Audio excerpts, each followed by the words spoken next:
भागामध्ये झालेले भ्रष्टाचार आणि आता देखील उघड झालेला प्रकार बनावट मजूर दाखवून त्यांच्या नावानी पैसे उकळले गेलेत यावरती काय कारवाई होते बघूयात। यानंतर पुढची बातमी आहे 17 कोटींच्या भ्रष्टाचारामध्ये राष्ट्रवादीचे बीडचे आमदार जेलमध्ये जाणार असं वक्तव्य शिवसेनेचे नेते चंद्रकांत खैरे यांनी केलं आणि यावेळी त्यांनी महाविकास आघाडीच्या इतर नेत्यांना इशारा दिला। आपण आघाडीमध्ये आहोत त्यामुळे आपापसात मतभेद करायचे नाहीत तसंच शिवसेनेच्या कार्यकर्त्यांना त्रास द्यायचा नाही असं देखील चंद्रकांत खैरे यांनी जाहीर भाषणात सांगितलं। दरम्यान महाविकास आघाडीत आम्ही देखील आहोत त्यामुळे कुठल्याही शिवसैनिकावरील अन्याय सहन केला जाणार नाही असं चंद्रकांत खैरेंनी सांगितलं। बीडमध्ये आयोजित शिवसेना प्रवेशाच्या जाहीर सभेत ते बोलत होते। यावेळी व्यासपीठावर माजी मंत्री जयदत्त क्षीरसागर हे देखील होते।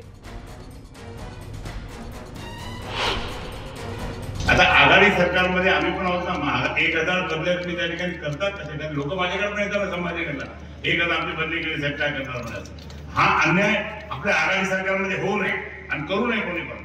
आणि म्हणून टक्केवारी घेणं, अरे बाबा टक्केवारीमध्ये किती आणि 17 कोटीचा भ्रष्टाचार, त्या 17 कोटीच्या भ्रष्टाचारामध्ये जे आमदार इथे आहेत ते निश्चितपणे हायकोर्टाने सांगितल्याप्रमाणे ते जेलमध्ये जाणार आहे आणि जेलमध्ये जातील या ठिकाणी ह्याच करता की तुम्ही अजूनही सुधरून जा, तर सुधारते तर ठीक, नाही तर बाजू पेटून डुबून जा। आणि म्हणून मला या ठिकाणी सांगायचं की आता कायदा सुव्यवस्थेचं भाषण तुम्ही त्या ठिकाणी करत असताना तुम्ही स्वतः काय करता हे। शिक्षक गैरहजर राहत असल्यामुळे संतप्त पालकांनी शाळेलाच कुलूप ठोकलंय। जालना तालुक्यातल्या देवमूर्ती येथील जिल्हा परिषद शाळेतला हा प्रकार आहे। शाळेमध्ये 164 विद्यार्थ्यांना शिकवायला फक्त 8 शिक्षक असून त्यांच्यात आपापसात वाद असून गैरहजर राहून विद्यार्थ्यांकडे दुर्लक्ष करत असल्याचा आरोप पालकांनी केलाय आणि त्यामुळे पालकांनीच शाळेला कुलूप ठोकलं। 164 विद्यार्थी आहेत शाळेत जिल्हा परिषदेच्या, मात्र त्यांना शिकवण्यासाठी फक्त 8 शिक्षक आहेत आणि या 8 शिक्षकांमध्ये सुद्धा आपसात वाद आहेत। त्यामुळे हे शिक्षक शाळेमध्ये गैरहजर राहत आहेत आणि यामध्ये नुकसान हे विद्यार्थ्यांचं होतंय आणि त्यामुळे अखेर संतप्त होऊन पालकांनी या शाळेलाच हे असं कुलूप ठोकलंय। जालन्यातल्या जिल्हा परिषदेतल्या शाळेतला हा प्रकार, तिथे शिक्षकच शाळेमध्ये उपस्थित नाहीत आणि 150च्या वर विद्यार्थी, मात्र या विद्यार्थ्यांना शिकवायला शिक्षक नाहीत कारण शिक्षकांमध्ये आपसात वाद आहेत। या वादातून शिक्षकच शाळेमध्ये जर येत नसतील तर विद्यार्थी तरी शाळेमध्ये जाऊन काय करणार, या विचारातून पालकांनीच संतापून शाळेला कुलूप ठोकलं। आमचे प्रतिनिधी विजय आपल्या सोबत आहेत फोन लाईन वरती। विजय, ही कोणत्या भागातली जिल्हा परिषदेची शाळा आहे आणि काय चित्र आहे तिथे नेमकं? श्वेता, जालना तालुक्यातल्या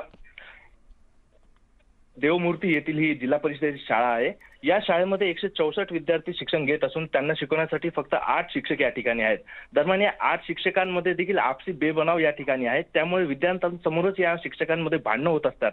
या संदर्भात विद्यार्थ्यांनी आपल्या पालकांना या संदर्भातली माहिती दिली, तर पालकांनी येऊन शिक्षकांना या संदर्भात समज देखील दिली होती, परंतु हा प्रकार थांबत नसल्याने गेल्या 2 वर्षापासून कोरोनामुळे अगोदर शाळा बंद होती, शिक्षण हा फक्त ऑनलाईन सुरू होता, आता कुठे जाऊन हा ऑफलाईन शिक्षण सुरू झाला। दरम्यान त्यामध्ये देखील शिक्षकांच्या या वादामुळे विद्यार्थ्यांच्या अभ्यासावर परिणाम होत असल्याने संतप्त पालकांनी आज शाळेला चक्क कुलूप ठोकल्याचं या ठिकाणी घडलंय। श्वेता जी, आणि एकूण किती विद्यार्थी आहेत आणि शिक्षकांचे नेमके परस्पर वाद काय आहेत यावरती आता कोणी लक्ष घालणार आहे का?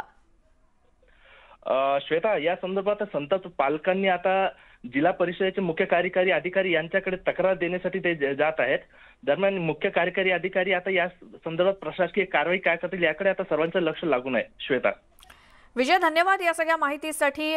अखेर पालकांनीच आक्रमक पवित्रा घेत शाळेलाच कुलूप ठोकलेलं आहे। ही एक्सक्लुझिव्ह दृश्य आहेत। जालन्यामध्ये एका जिल्हा परिषद शाळेमध्ये शिक्षकच उपस्थित नाहीत, त्यामुळे विद्यार्थ्यांचं तर नुकसान होतच आहे, शाळेत शिकवायलाच कोणी नाही आणि म्हणूनच पालकांनीच शाळेला कुलूप ठोकलं।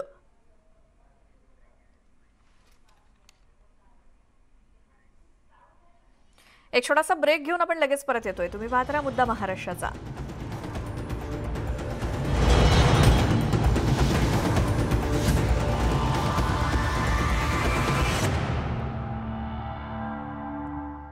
शेकडो वीज